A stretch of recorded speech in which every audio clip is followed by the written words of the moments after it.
Today I'm going to take a look at this video from John Campbell. So he's looking at differences between deaths in the unvaccinated and vaccinated using data from the ONS, which is the British Office for National Statistics.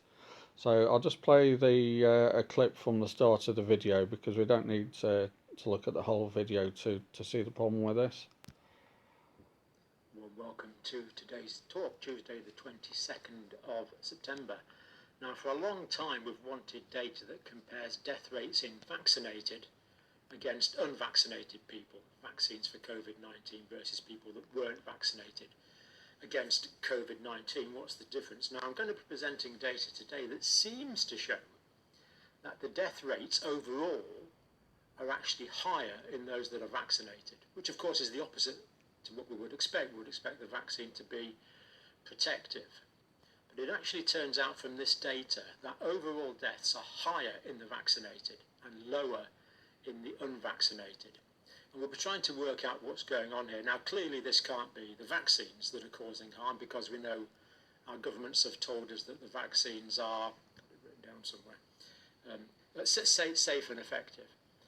But let's look at the data first of all. Now, this one is for the whole population of England.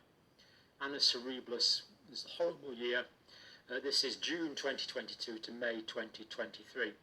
Now, we've got deaths from all causes in England. So 490,000 people actually died in England. And if no one had been vaccinated, then it should have been 334 based on this data. Now, what the author has done here is he's taken the death rate in people that weren't vaccinated and said, well, if this accurately represents the whole population, which it probably does because there's 1 million or 2 in each cohort, in each age group, the death rate in the people that are unvaccinated, if that applied to the whole population, what would the difference be? So the death rates in the unvaccinated were taken as the normal, and then we're comparing the deaths in the vaccinated and the whole population in comparison. It's really quite a clever way to look at this. So here. So I'll stop that there. So what surprises me about this is that John Campbell has been reporting on the pandemic almost daily for several years now, and he hasn't done a basic sanity check. I spotted this, straight away without looking at any data at all. So according to this supposedly clever analysis, is if everybody had been unvaccinated, the annual deaths between June 22 and May 23 should have been, I think it was about 334,000 deaths.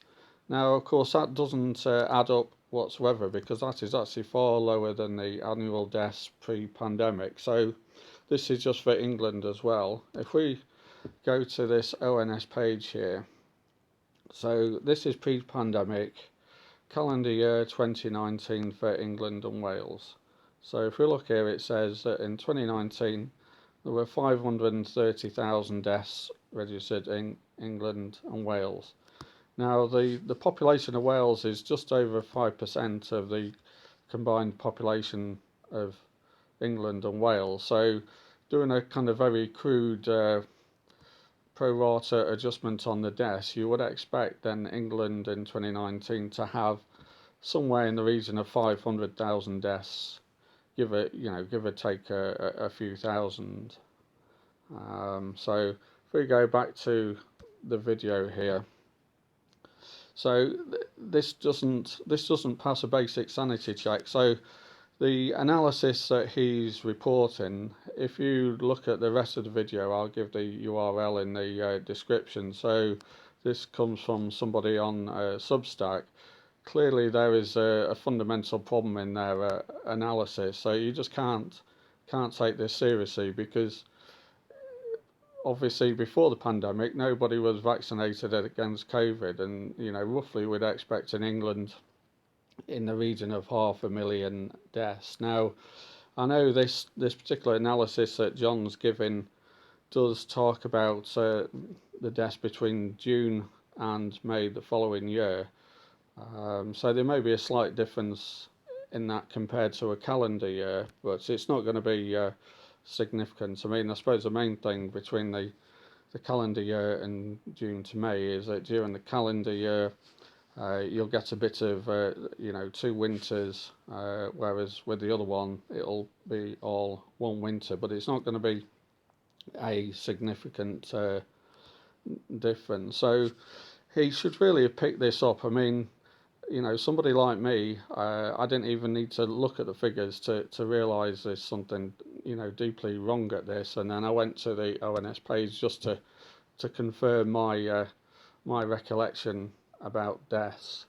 So, of course, even if the vaccinations are contributing towards excess deaths, this particular analysis, does not support this, and it's really quite shocking that somebody like John Campbell has not picked this up straight away.